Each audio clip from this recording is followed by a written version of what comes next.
essentially you look like you do now for 3 months. Okay. Is what I call the anxious period. Yeah. Yeah, because you're going to be seeing, oh gosh, I've got these transplants, where are they? Well, there's a dormant period of 3 months, and then they start growing out. Hair grows at 1/2 inch a month, so it grows out baby fine and gets thicker and thicker. So it'll be 1.5 inches at 6 months. At 9 months, it's 3 inches. At a year, it's 4.5 inches, which means if you have it trimmed like you have it now, it's just going to get thicker and thicker as you get the hairs cut. Okay. And so usually at 6 to 9 months is when you come back and have the doctor take a look at how everything's growing. It's very rare at 6 to 9 months that you'll come back, Seth, and say, doctor, you gave me too much hair. I suppose. It's not going to happen. Yeah. What you're going to say is that this looks great, it looks natural, I'm happy, or I want to do another procedure. And why is that? If you take a look here, let's take a look at one procedure versus two.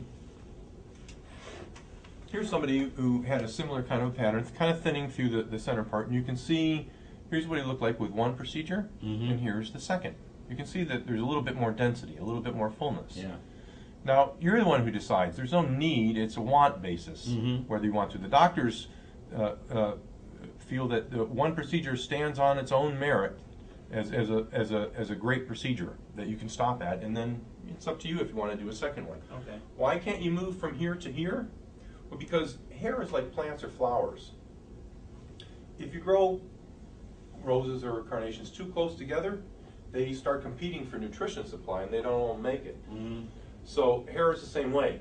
They're competing for blood supply, creating that blood supply. So the doctor has to leave tiny separations in between the grafts, but they're so small that you need a magnifying glass to see it. It's not like you can tell right here.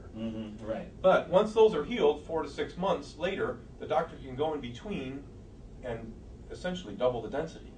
Because the nutrition supply of this original procedure is already in place, so you can do a second one and go essentially double the density. Okay. So that's your call whether you want to do that. About 70 to 80% of the folks who do the procedure do a second one, not because they feel like they didn't get enough hair, but because they're just so elated at how great it looks, how natural it looks, and more is better. So they want more hair. Sure. So you make that call at that 6 to 9 month mark when you meet with the doctor.